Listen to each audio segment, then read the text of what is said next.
Okay, my video for today is going to be a bit complicated. It's a little different than normal. And what I have done is, let me go to here. I have, let's see, here's my new Padlet, Grok rules. Let's click here. I've had Grok create war game rules for the first battle of Bull Run. I based it off of a board game by GMT called Red Badge of Courage, named after the Stephen Crane novel. And what I had it ask it to do initially is to compare the results, the rules of that game with the actual results from the battle, and modify the rules to make them more realistic. And you can see that I went through a zillion gyrations. It's not like go make this game. You have to have it do something and then say, why don't you add this, add that. So I'm just kind of scrolling through here. I'll put the link here so anybody could read through this. It's just, you can see it. Just page after page after page of iterations. Like I had it play a turn, three simulations. So like turn 1, turn 2, turn 3. And it's summarizing those, and then do another game because you roll the dice. So I wanted 3 to get it kind of representative. Then it would compare with the results. Then I asked it to revise the rules to make it more realistic. And then it would suggest things, and I would say, yeah, that sounds good, add things. So when you go through here, the final set of rules is, I'm going to go to,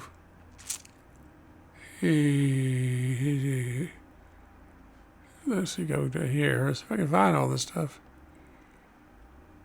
Here we go.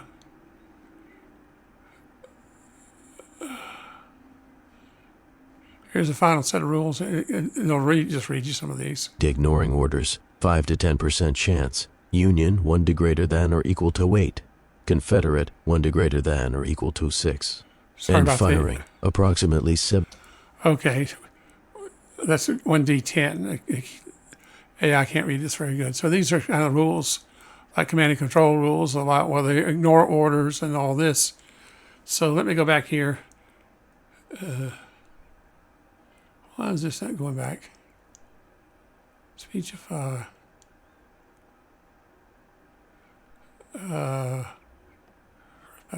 Okay, so then after I had it come up with rules, I had it go play a game, a segment of the battle. And at first it picked the historical rule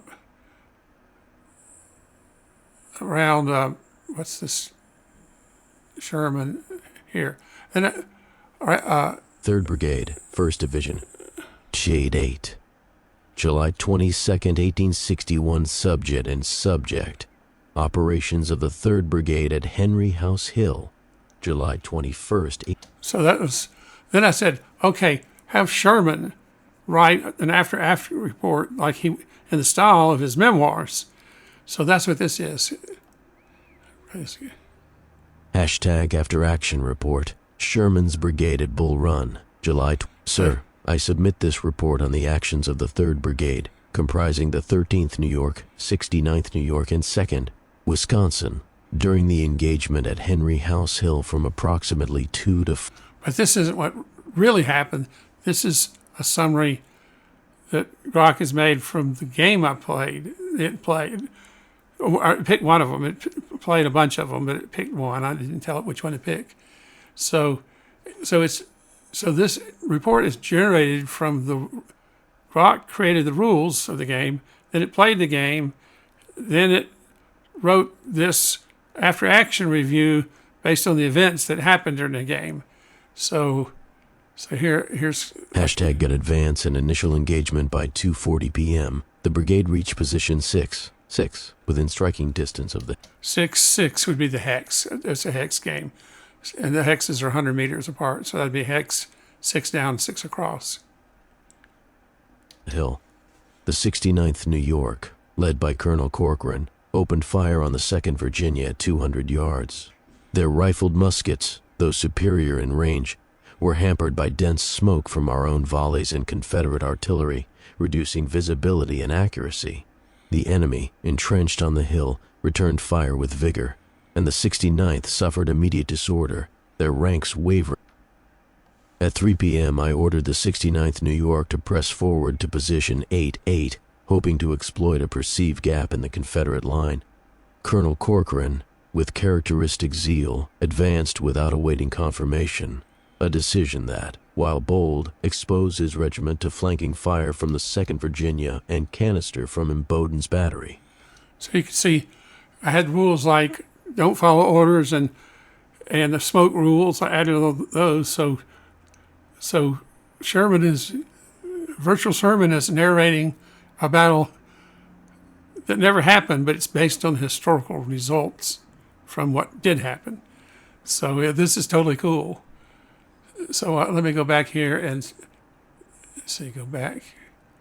Go back. Why is this not going back? Oh, my computer's haunted. Ricketts Battery, firing can. So there's so many things that happened. So here's Longstreet. Then I had another report from Longstreet, different section of the battle. 12:20 p.m. Here's Hashtag After Action Report, Longstreet's Brigade at Blackburn's Ford, Here's July Blackburn's 18, Ford. 1861. I have the honor to report the actions of the 4th Brigade, comprising the 1st Virginia, 11th Virginia, 17th Virginia, and Washington. Hashtag disposition and orders at 12 p.m. Under your orders to hold Blackburn's Ford, my brigade deployed in line. Formation along the... And see, I told it to write this after action using from Longstreet's perspective, using the style in his memoirs, and just also say why he made things. So the why isn't there in the game itself. I don't have rules for the why, so Grok is coming up with these whys based on what happened in the game, and I guess second guessing. So that's pretty cool. Stream, with the 1st and 11th Virginia anchoring the ford, supported by the 17th Virginia, and hashtag gun initial engagement by 12:20 p.m. The enemy advanced to position 4-4, delayed by their command's sluggishness, a weakness we noted. At 12:40 p.m., as they reached... So I had delay rules for command and control. See, in most games, you have way too much control. So here you have to roll, there's all these command final stand. Hashtag final stand. By 1:40 p.m., the enemy's 2nd Michigan and Ayres's battery remained disordered at 8-8, unable to advance. The 1st Virginia returned to line formation, ready to counterattack if needed. Hashtag one recommendations. So it even comes up with recommendations, lessons learned from the battles. This action underscores the value of defensive positions and trained leadership. Colonels must drill troops to maintain formation under fire, as disorder crept into our ranks after prolonged engagement. Artillery, critical to our success, requires careful ammunition management to avoid fatigue.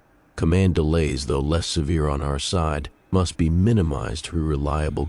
So this is pretty cool, what Grok is doing. This is Grok 3. Grok 4 just came out. So let me go back to here and say, here's another one. Final had McDowell, sorry about that, McDowell write his after-action reviews. But their volleys were rendered...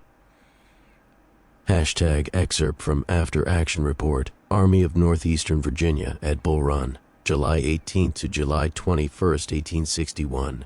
Went to Major General George B. McClellan, General-in-Chief, U.S. Army. Sir, I submit this excerpt from my report on the operations of the Army of Northeastern Virginia during the... Now, I think McClellan wasn't commanding general then, but that's not going to worry about that.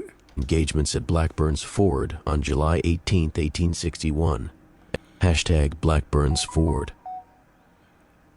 On July 18th, I directed Brigadier General Daniel Tyler, commanding the 1st Division, to probe the Confederate position at Blackburn's Ford to ascertain their strength and disposition preparatory to our main advance. Hashtag Henry House Hill. On July 21st, pursuant to the plan to turn the Confederate left, I directed Colonel William T. Sherman's 3rd Brigade, 1st Division, supported by Ricketts's battery, to advance via Warrenton Turnpike and seize Henry House Hill. The objective, the repulse at Henry House Hill, resulted from the enemy's timely reinforcements, our troops' inexperience, and the accumulation of smoke, which negated our rifled muskets. The Army of Northeastern Virginia. Okay, so my thought here is, this is part of my battlefields of the future, is that doing something for current battles, you have to deal with classification issues and OPSEC, operational security. So my thought is that what the lay public could do is use things like Grok to build professional, realistic war games of past battles. It's not to put war game companies out of business. This is to do research. To have them build war game rules and then test them against actual historical results, where it could you could search through whole, that's where the AI could search through vast numbers of documents, where would take humans hundreds of hours to do that. It could search through memoirs and letters and all these things, then then try to piece together a battle, and then create rules, and then run the games and assess them, and then create, from the Battle of Hastings all the way up to Civil War, to World War I, World War II, Korean War, Vietnam War, whatever, and to develop a set of, then they, could, after a while, there'll be standard rules that could be made to board games and commercial games, but that's not really the intent here. Our wargaming designers could use this as a tool if not already. But the idea is, once you kind of learn how to do this, then you could kind of throw it over the wall where professional military personnel and government contractors could create the same thing but using classified data. I mean, that's the standard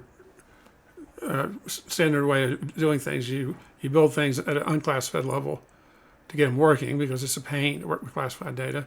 And then when you get it working on unclassified data, you throw it over the wall and then start running it with classified data, so that to get it to final refinement. So that's my thought here. Plus, it's kind of interesting. I mean, you're creating all these alternate histories, but then you could compare them. I mean, there's so many things you could do. It's like I could have Sherman critique what really happened on the battle versus what happened in this imaginary battle, and comment on that. And so it's this. So the thought is that AI could do a lot of things, and you could do vibe coding and vibe gaming, and say, make a first-person shooter game. Boom, it makes that. But a complex war game, even like in the Civil War, there's just a lot happening, a lot of rules, and very complex. And like I said, I had like 40, 30, or 20 or 30 iterations where it would do something, and then I say, it suggests something. I said, yeah, that sounds like a good idea, do that. Or I would suggest something, and it'd say, okay, I'm adding this. And then I would say, run it a couple of times, and then revise the rules to make them more realistic. And now I haven't. What I didn't do is have it where it plays the game. I had it just kind of replicate what really happened historically, so you didn't have to create the moves, but it had to use the rules to execute it. So it tries to do what was historical, but then things happen. But it seems like it was kind of playing the game too. So anyway, this is pretty cool. and it's kind of hurt my head because it's just so complicated, but it's so easy at the same time. So, anyway, here's my video on that, and I've got some. I'll put some links here to somebody can wade through this. I mean, like I said, let me go back to here, Longstreet Library. Nope. Yeah, first battle. Like I say, there's Firing approximately 75%. Like rule. See, this is revising the rules and then running them. So that's why this is so long. I think this was my summary of the rules. So step 5, updated rule set. You could just wade through this. Let me. Where is? I can't even see the cursor. It's so small. It just keeps going and going and going and going and going. Step 9, verification simulation. See, that's where you run the simulation and verify it. It shows the dice rolls, no miscommunications. Then I had it actually link events based on a regiment. This regiment brigade. I think I did it at brigade level. Yeah, here it is. Like turn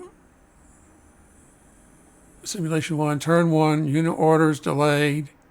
Roll 10, turn 2, Franklin, Sherman, These are dice rolls. So this is actually the game being played.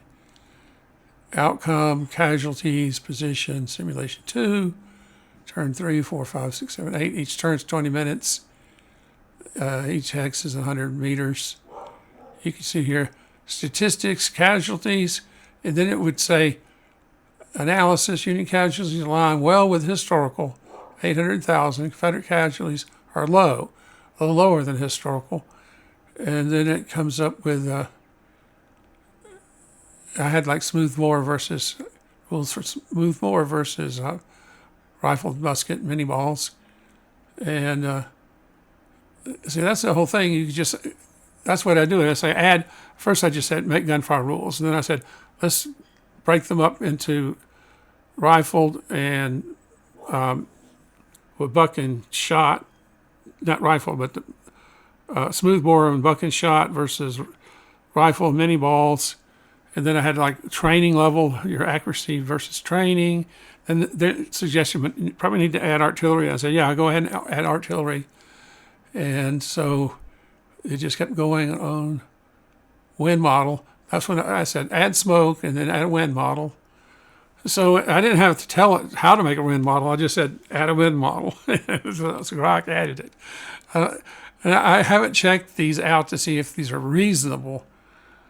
That's not my point here. I'm not a war game designer. I'm a mad scientist that thinks of these wild ideas. And tries them out and lets somebody else spend the hours and hours it would take to actually create a really decent game from this. And once again, I'm not trying to copyright something. This is for my own personal use. I'm not how AI and copyrights work. There's going to be lots of discussion and arguments and moaning and groaning over that. Some of it reasonable, some of it probably not. But my thought on that is when I, like write a song, it's not like I haven't heard different people's styles and I can imitate them. That's just normal. Or if you create a game, you've read a game creator's going to look at what everybody else does, and that's going to inspire them to create the game. So that's kind of the same thing the AI is doing. It's not plagiarizing typically, it's just being inspired by what it sees. Though sometimes it might be plagiarizing. So that's a legal issue.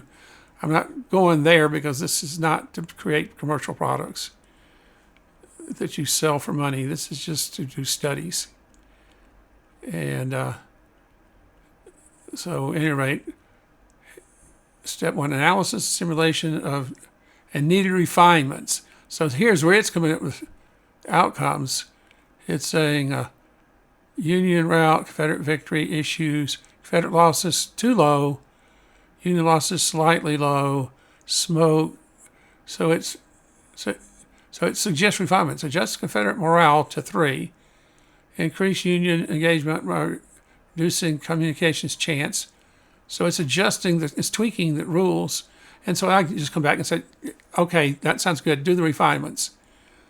So, so you can see the process here. It's, well, hey, I found this at the end. Professional war game. And this is kind of what I told it to say. The rule set captures historical dynamics, terrain, command, issue, smoke, routing, and outcomes with refined casualty ratios and mechanics, grounded in primary accounts, Sherman, Longstreet. Adjustments ensure accuracy, surpassing a vibe game. I come in with that term. A vibe game, like let's make a first-person shooter, or for a data-driven professional level war game. That's the goal, is to make it data-driven, like historical data, and professional levels, something that a professional could use. Once again, maybe at a classified level behind the wall. So anyway, let me end the video here. I'm pretty excited about this. This turned out a lot better. A lot of times I just have disappointing results. Here, let's see, what is this? Okay, let me just go back here and end this video. I've kind of rambled long enough. And check the links in the description.